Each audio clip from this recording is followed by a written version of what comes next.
아무도 능히 셀 수 없는 큰 무리라는 제목으로 하나님 말씀 증거하도록 하겠습니다. 우리가 지난주에 계시록 6장을 살펴보았습니다. 계시록 6장의 마지막이 어떻게 끝났습니까? 17절 보시면 이렇게 되어 있죠. 그들의 진노의 큰 날이 이르렀으니 누가 능히 서리오 하더라.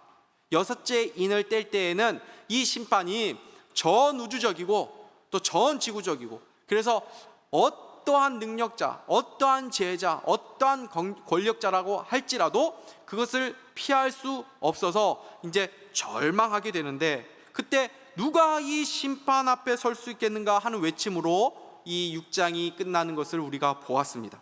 그런데 오늘 우리가 살펴보게 될 요한계시록 7장은 이 질문에 대한 답이라고 보시면 됩니다.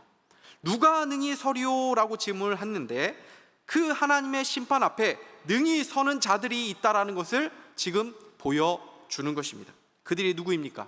구원받은 하나님의 백성들이라는 것입니다. 9절을 한번 읽어보도록 하겠습니다. 시작. 이 일 후에 내가 보니 각 나라와 족속과 백성과 방언에서 아무도 능히 셀 수 없는 큰 무리가 나와 흰옷을 입고 손에 종려 가지를 들고 보좌 앞과 어린 양 앞에 서서. 아멘. 아무도 능히 셀 수 없는 큰 무리, 그리고 흰옷 입은 자들, 그리고 그 전주에 우리가 14만 4천 명, 또 인침을 받은 자들, 여러 가지 말들이 나오지만 사실 다 같은 사람들을 말하는 것입니다. 구원받은 백성들을 가리키는 다양한 말들인 것입니다. 지난주에 우리 14만 4천 명에 대해서 이 숫자는 문자적인 숫자가 아니라 상징적인 숫자라고 말씀을 드렸습니다. 정말 14만 4천 명만 딱 구원을 받는다면 이것이 얼마나 작은 숫자입니까? 제가 말씀 준비하면서 전 세계 인구가 얼마나 되는지 찾아봤는데 79억 6천 명, 거의 80억이더라고요. 80억 중에 14만 4천 명. 지금 이 세상을 살고 있는 사람들만 80억입니다.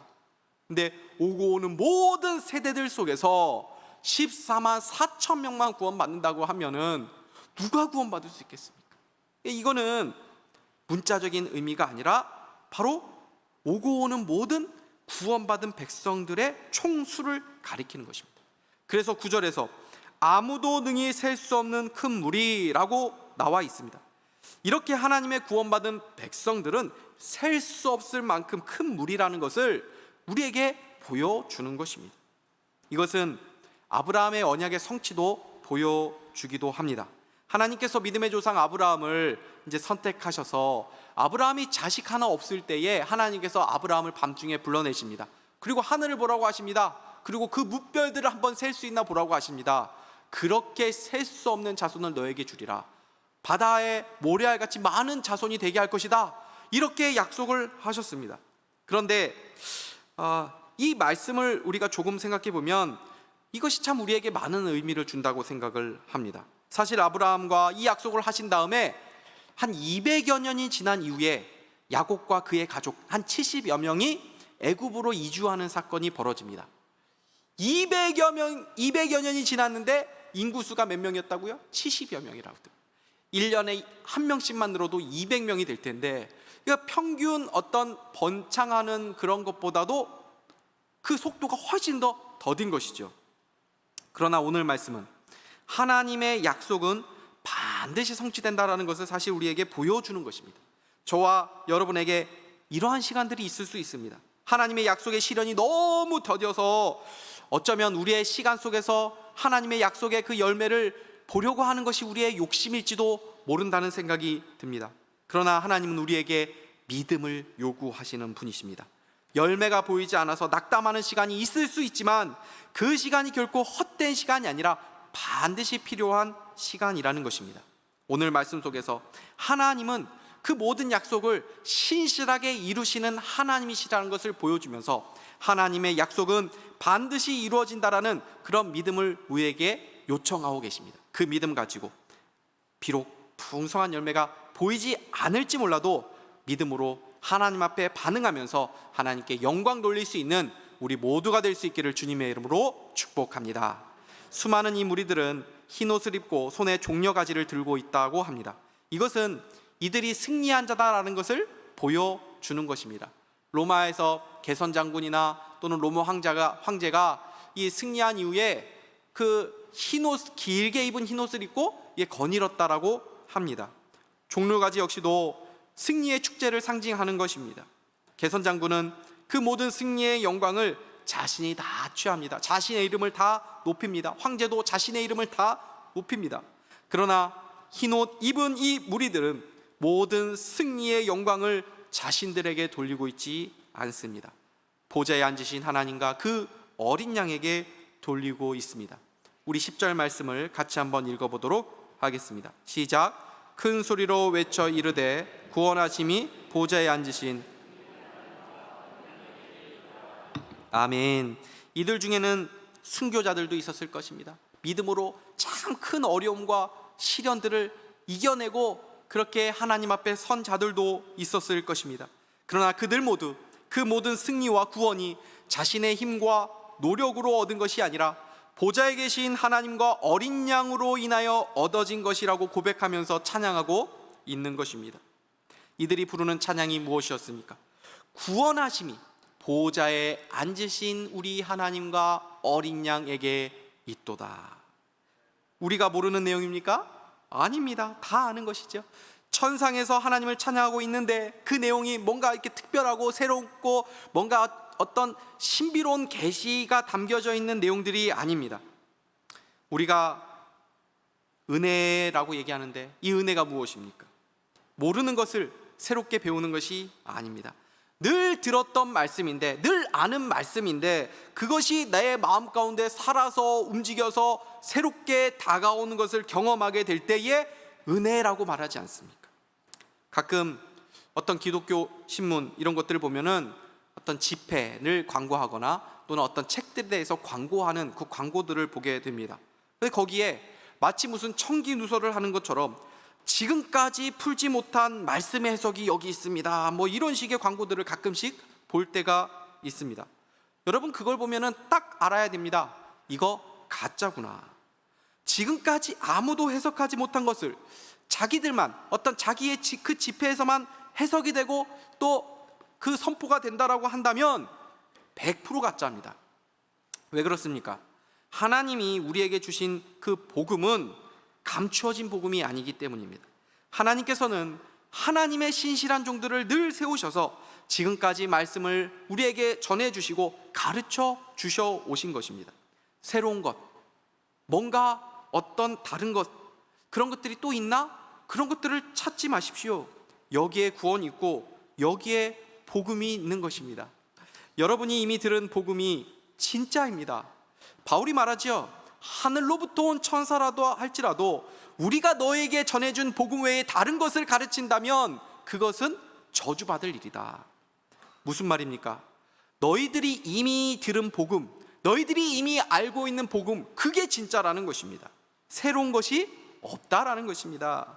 그래서 평생에 듣던 말씀, 평생에 듣던 말씀이지만 또 들려달라고 말하게 되는 것이 바로 우리가 가진 복음이고 우리의 신앙이라는 것입니다. 이미 들은 복음이 날마다 새롭게 들려지고 그래서 날마다 우리의 찬양이 새 노래로 새 마음으로 고백되는 그런 은혜가 우리 모두에게 있기를 주님의 이름으로 축복합니다. 그런데 하나님과 그 어린 양을 찬양하는 무리들이 어떤 존재인지 구체적으로 이 13절에서 14절까지의 말씀을 통해서 나오고 있습니다. 우리 13절, 14절을 같이 한번 읽겠습니다. 시작. 장로 중 하나가 응답하여 이 흰옷 입은 자들은 누구며 또 어디서 왔느냐? 내가 말하기를 내 주여 당신이 아시나이다 하니 그가 나에게 이르되 이는 큰 환난에서 나오는 자들인데 어린 양의 피에 그 옷을 씻어 희게 하였느니라. 아멘. 흰옷 입은 자들이 누구며 이들이 어디서 왔느냐라고 묻습니다. 여러분들은 이것이 궁금합니까? 이 흰옷 입은 자들이 누구며 어디서 왔는지 궁금합니까? 궁금하지 않으시죠? 왜 궁금하지 않습니까? 알고 있지 않습니까? 이 사람들 누굽니까? 구원받은 하나님의 백성들이죠. 너무 쉬운 질문 아닙니까? 그런데 사도 요한의 반응이 놀랍습니다. 모른다는 것입니다. 모르니까 주여 당신이 아십니다, 이렇게 고백하고 있습니다. 지금 이 시대를 살아가고 있는 성도들의 놀라운 특권이 바로 여기에 있습니다. 놀라운 계시를 지금 보고 듣고 거기에 가서 있는 이 사도 요한조차도 이 간단한 것을 몰라가지고 모릅니다 라고 대답을 하는데, 우리는 이것을 성경을 통해서 얼마나 쉽게 알고 있습니까? 그러니까 우리가 아는 이 복음, 이 말씀과 계시는 그냥 대수로운 것이 아니라는 것입니다. 사실 굉장히 놀라운 계시와 비밀을 우리가 알고 있는 사람들이라는 것입니다. 성경을 가지고 있다는 것은 역사의 시작과 종말을 다 알고 있고 그것을 꿰고 있는 사람들입니다. 세상 최고의 현인들과 철학자들 같은 사람들도 인생이 어디로 왔다 어디로 가는가, 우리는 누구인가, 이거 가지고 밤낮 씨름하다가 다 세상 떠났습니다. 그런데 우리는 교회의 어린아이들도 이것을 다 알고 있습니다. 천국이 있다, 지옥이 있다, 태초에 하나님이 천지를 창조하셨다, 그리고 예수 그리스도께서 다시 오셔서 최후 심판하실 그 날에 이 역사의 종말이 올 것이다. 이것을 우리는 너무나도 분명히 알고 있는 사람들 아닙니까? 그러므로 신자는 세상의 어떤 현인들보다 지혜로운 사람들입니다. 그리고 누구보다도 이 세상을 가치 있고 지혜롭게 살아가는 사람들이라는 것입니다. 사도 요한이 당신이 아십니다 라고 대답했을 때 장로가 대답을 해줍니다. 14절 하반절 말씀을 우리 같이 읽겠습니다. 시작. 이는 큰 환난에서 나오는 자들인데 어린 양의 피에 그 옷을 씻어 희게 능히 셀 수 없는 무리, 이 흰옷 입은 자들이 누구입니까? 큰 환난에서 나오는 자들이라는 것입니다. 이것은 순교자들만을 의미하는 것이 아닙니다. 여기서 말하는 큰 환난이라는 것은 예수님의 초림에서 이 재림 그 사이에 있는 말세 종말의 때를 말하는 것이고, 그 큰 환난은 그 사이에서 겪는 모든 환난들을 의미하는 것입니다. 그러니까 이 사람들은 어떤 사람들입니까? 모든 믿는 자들을 가리키는 말이라고 볼 수 있습니다. 말씀에 순종하면서 믿음으로 살아가려고 하면은 반드시 그 모든 신자의 삶에는 그 믿음으로 당하는 환난과 고난이 있다라고 말씀하기 때문입니다. 그러나 이들은 그 믿음의 싸움을 잘 싸웠다고 해서 구원받은 것이 아닙니다. 그들의 구원과 승리는 어린 양의 피로 인해서 주어진 것이라고 말씀합니다. 그래서 그들이 입은 흰옷은 그들의 행위로 휘어진 옷이 아니라 어린 양의 피에 씻어져 휘어진 옷이라고 말씀합니다. 구원받은 신자가 어떤 사람이라는 것입니까? 행실이 바르고 행실이 순결하고 행실이 정결하고 죄가 전혀 없어서 어린 양의 피가 필요가 없는 사람들이 아니라 어린 양의 피에 씻겨져야만 했던 사람들이라는 것입니다. 하나님을 찬양하는 그 구원받는 백성들 중에 저는 예수님이 십자가에 못 박히실 때 그 옆에서 예수님 당신의 나라에 임하실 때 나를 기억하소서라고 고백했던 이 강도도 있었을 것이라고 확신합니다. 이들은 도저히 어린 양의 피가 아니었으면 구원받지 못했을 텐데 그 어린 양의 피 때문에 휘어져서 구원받은 백성들인 것입니다. 우리의 모습 보십시오. 다른 사람까지 볼 필요가 없습니다. 우리는 우리 자신만 봐도 우리가 구원받을 만한 사람이 아니다라는 것을 너무나도 잘 알지 않습니까? 우리가 얼마나 이기적인 사람들입니까? 얼마나 시기심이 많습니까? 얼마나 우리가 교만하고 얼마나 우리가 변화되기 어려운 사람들입니까? 얼마나 탐욕스럽고 얼마나 쉽게 죄에 무너지는 존재들입니까? 하나님 앞에 자신 있게 나설 수 있는 사람 여기 있습니까? 말씀을 전하는 저부터 자신이 없습니다. 우리 모두 어린 양의 피에 씻어져야만 휘어져서 그 하나님 앞에 설 수 있는 사람들인 것입니다. 이것은 이미 구약에서부터 이러한 방식으로 우리가 구원받을 수 있다는 것이 예언되어 있었습니다. 스가랴 3장 3절에서 4절 말씀을 보도록 하겠습니다. 같이 읽겠습니다. 시작. 여호수아가 더러운 옷을 입고 천사 앞에 서 있는지라 여호와께서 자기 앞에 선 자들에게 명령하사 그 더러운 옷을 벗기라 하시고 또 여호수아에게 이르시되 내가 내 죄악을 제거하여 버렸으니 내게 아름다운 옷을 입히리라 하시기로. 아멘. 여기서 여호수아는 모세의 후계자를 말하는 것이 아니라 대제사장 여호수아를 가리키는 말입니다. 그런데 대제사장이 지금 더러운 옷을 입고 하나님 앞에 서 있다는 것입니다. 대제사장이 얼마나 정결하게 자신을 준비해서 하나님 앞에 나서야 되는 사람입니까? 그런데 모든 사람들 중에도 가장 정결해야 할 이 대제사장이 지금 더러운 옷을 입고 하나님 앞에 서 있다는 것입니다. 여기서 더러운 옷이라는 말은 단순히 조금 때가 묻은 정도를 말하는 것이 아닙니다.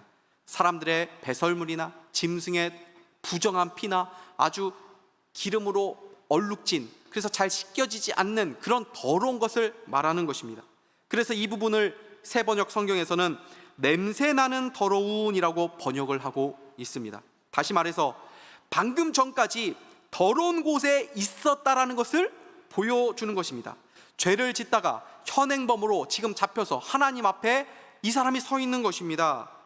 이 사람이 모든 인간들 중에서 가장 거룩해야 할 대제사장이라는 것입니다. 이것은 우리 모두가 하나님 앞에 어떤 존재인지를 보여주는 것입니다. 근데 사단이 이 대제사장을 고발하고 있습니다. 그런데 재판장으로 계신 하나님께서 어떻게 하시는지 보십시오. 여호수아가 입은 그 더러운 옷을 벗기라라고 말씀합니다. 그리고 단호하게 선언합니다. 내가 내 죄악을 제거하여 버렸다. 죄가 없다라는 것이 아닙니다. 죄가 있습니다. 그거를 인정하고 있습니다. 죄를 지었기 때문에 죄인입니다. 근데 재판장이 참 희한합니다. 유죄하면 되는데 유죄라고 선언하는 것이 아니라 그 죄를 제거한다라는 것입니다. 여기서 제거하다라는 말은 히브리어로 아바르라는 단어인데, 이 단어는 출애굽할 때 10번째 재앙을 할 때에 나왔던 단어입니다. 넘어가다라는 뜻입니다. 그러니까 죄가 없는 것이 아니라 죄가 있는데 그냥 그 죄를 넘어갔다라는 것입니다. 그래서 이 은혜를 깨달은 시편 기자는 이렇게 고백을 하지 않습니까? 시편 32편 1절 말씀 우리 한번 읽겠습니다. 시작. 허물의 사함을 받고 자신의 죄가 가려진 자는, 아멘, 죄가 없는 자가 아니라 죄가 가려진 자가 복이 있다라는 것입니다. 이것이 바로 우리의 구원이라는 것입니다. 우리의 모습을 보면 모두 허물과 부끄러움과 수치가 보입니다. 그러나 예수 그리스도를 믿으면 어린 양의 피에 우리의 죄가 씻어져서 흰 옷을 입은 자가 된다라는 것입니다. 그래서 누구도 우리를 정죄할 수 없다는 것이죠. 로마서 8장 33절은 이렇게 말씀합니다. 누가 능히 하나님께서 택하신 자들을 고발하리요, 의롭다 하신 이는 하나님이시니. 그 다음 34절에 누가 정죄하리요, 이렇게 되어 있습니다. 누가 하나님 앞에 의롭게 설 수 있습니까?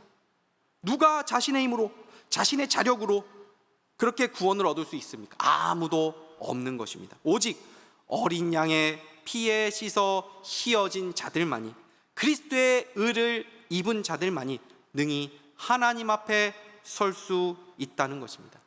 여러분은 예수님을 믿으십니까? 그 어린 양의 피에 씻어진 자들이십니까? 예수를 믿는다는 것, 그 어린 양의 피에 씻겨졌다는 것은 죄가 없다라는 것, 죄를 안 짓는다는 것을 의미하는 것이 아닙니다. 넘어지지 않는 삶을 말하는 것이 아닙니다. 환난과 시련 속에서 우리들이 믿음으로 살지 못할 때가 얼마나 많습니까? 목사라고 하지만 저부터도 조금의 시련만 와도 막 흔들리더라고요. 제 인생을 돌아보면 하나님 앞에서 야, 내가 그때 그래도 믿음으로 잘 이겨냈지 하는 그 순간들이 잘 생각이 나지 않습니다. 아이고, 이럴 줄 알았으면 내가 그때 믿음으로 하나님 앞에서 좀 잘 이겨내 보는 것인데, 이렇게 생각될 때가 훨씬 더 많습니다. 부끄럽고 하나님 앞에 수치스럽고 죄송한 마음들만 많습니다.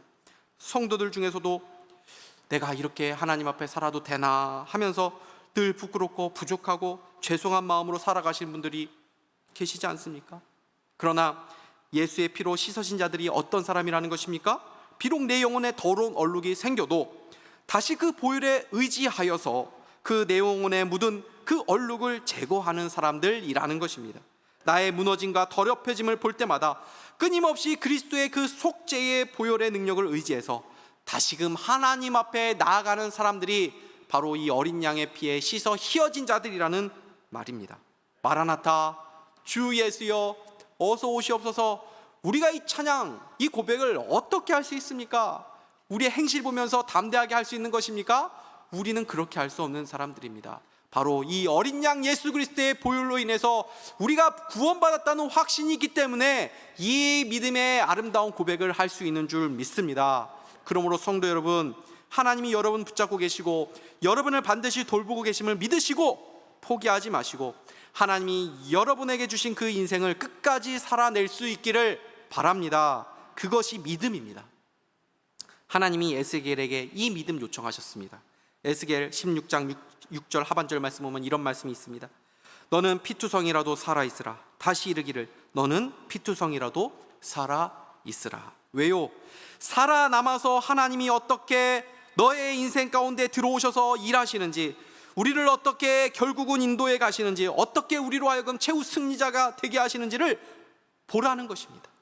그러므로 신자에게 가장 중요한 일은 도망치지 않는 것입니다. 그 주어진 삶의 현실을 인내하면서 버티며 살아내는 것, 이것이 바로 믿음이라는 것입니다. 숨만 쉬고 살아도 죄악된 이 세상에서 살아가는 것이 만만치 않지 않습니까? 그래서 저는 가끔씩 하루 일과를 마치고 제 어린 자녀들을 보면서 이렇게 얘기할 때가 있습니다. 얘들아, 너희들도 하루 사느라고 참 고생 많았다. 우리의 인생 희로애락이라고 말하지만 제가 볼 때에 희와 락은 잠시뿐이고 대부분은 로와 애로 점철된 인생이 바로 우리들의 인생인 것 같습니다. 눈물 짓고 억울하고 상처받고 나 알아주지 않는 것 같고, 또는 그러한 고난을 내가 이 정도 못 이겨내나 하는 나의 연약함 때문에, 나의 못남 때문에 한숨 짓고 낙심하기도 하는 삶이 우리의 삶 아닙니까? 그래서 때로는 도망치고 싶을 때가 있지요. 저도 담임 목회 하다 보니까 교회에서 조그마한 문제만 생겨도 이게 내 탓같이 느껴집니다. 내가 부족해서 그런 것 같고, 내가 게을러서 그런 것 같고, 그래서 뭔가 늘 죄송스러운 마음이 마음 한켠에 늘 있습니다. 힘들어하는 성도 보면은 내가 좀 더 이렇게 챙겨주지 못하고 그 마음 알아주지 못해서 그런 것일까? 지금 내가 돌아봐야 될 성도들 혹시 있는 것은 아닌가 하는 그런 불안한 마음이 들기도 하고, 늘 지혜 없음과 사랑 없음과 부족함을 느끼면서 죄송한 마음이 마음 한켠에 늘 있습니다. 그러나 성도 여러분, 걱정하지 마십시오. 저는 도망가지 않을 것입니다. 왜요? 여기에 하나님의 부르심이 있다고 저는 확신하기 때문입니다. 제 사명이 여기 있다고 저는 확신하기 때문입니다. 저만 그렇습니까? 여러분의 삶도 얼마나 고달프십니까? 그냥 아내의 자리, 남편의 자리, 부모의 자리도 쉽지 않은데 거기에 믿음이라는 것을 붙이면 더 힘들고 괴롭지요. 늘 부모로서 부족한 것 같고, 늘 자식으로서도 부족한 것 같고, 남편, 아내로도 믿음으로 살아가는 것 같지 않고, 교회에서 내가 직분이 있는데 항상 이 부끄러움을 느껴지고, 직장에서의 삶에 대해서도 뭔가 이렇게 드러낼 수 있는 그런 마땅한 나의 모습이 없고, 다 마찬가지 아닙니까? 우리 모두 다 그런 사람들입니다. 그러나 주님은 그 눈물의 자리, 그 피투성이가 되는 자리에서 도망하지 않고 살아가라고 말씀하는 것입니다. 그리고 그런 자들에게 하나님께서 위로해 주시고 보상해 주시는 그 날이 있을 것이라고 말씀합니다. 우리 15절에서 17절 말씀 한번 읽어보도록 하겠습니다. 시작. 그러므로 그들이 하나님의 보좌 앞에 있고 또 그의 성전에서 밤낮 하나님을 섬김에 보좌에 앉으신 이가 그들 위에 장막을 치시리니 그들이 다시는 줄이지도 아니하며 목마르지도 아니하고 해나 아무 뜨거운 기운에 상하지도 아니하리니 이는 보좌 가운데에 계신 어린 양이 그들의 목자가 되사 생명수 샘으로 인도하시고 하나님께서 그들의 눈에서 모든 눈물을 아멘.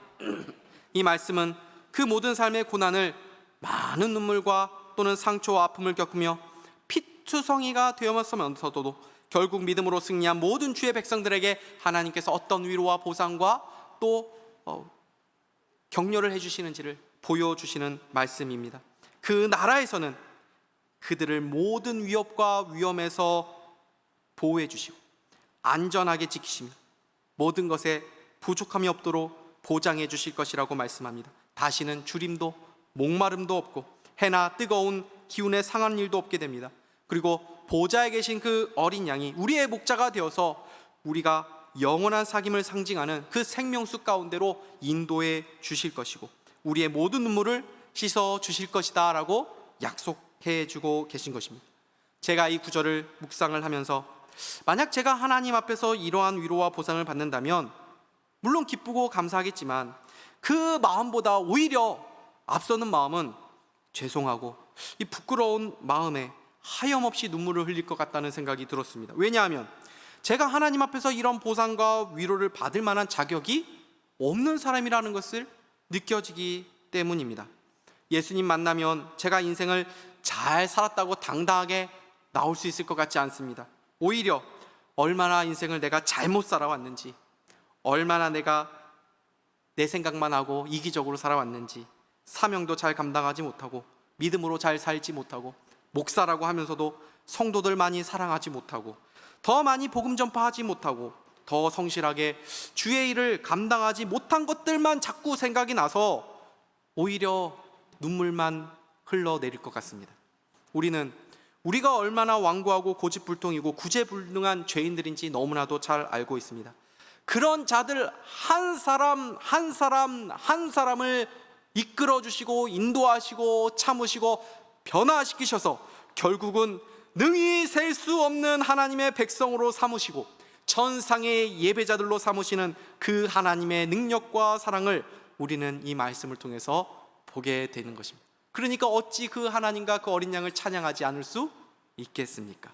그러므로 사랑하는 성도 여러분, 이 보좌에 계신 하나님과 어린 양에게 여러분의 소망을 두시기를 바랍니다. 그분은 그분의 능력과 사랑으로 이렇게 소망 없는 우리들을 결국 천국으로 인도하실 것입니다. 흰옷 입은 온 무리들 사이에 우리들을 포함시키실 것입니다. 그리고 하나님을 찬양하는 자들로 우리 모두를 반드시 변화시켜서 그 자리 가운데 세워주실 줄 믿습니다. 우리의 어떠함이 아니라 어린 양의 피에 의하여 능히 하나님 앞에 서서 우리를 구원하신 하나님과 그 어린 양을 감격하고 또 찬양하고 우리의 모든 눈물을 씻겨줄 그 날을 우리 모두 바라보면서 주어진 삶의 자리에서 믿음으로 살아내시는 우리 모두가 될 수 있기를 주님의 이름으로 축복합니다. 기도하시겠습니다. 하나님 아버지 감사합니다. 오늘 말씀을 통해서 다시 한번 우리의 소망을 예수 그리스도께 두고 믿음으로 소망 가운데 나아갈 수 있도록 말씀하여 주시니 감사합니다. 이 믿음 붙잡고 다시 일어나서 우리 주어진 삶의 자리에서 끝까지 믿음으로 살아낼 수 있는 우리 모두가 될 수 있도록 주님 축복하여 주시옵소서. 감사드리며 예수 그리스도의 이름으로 기도하옵나이다. 아멘.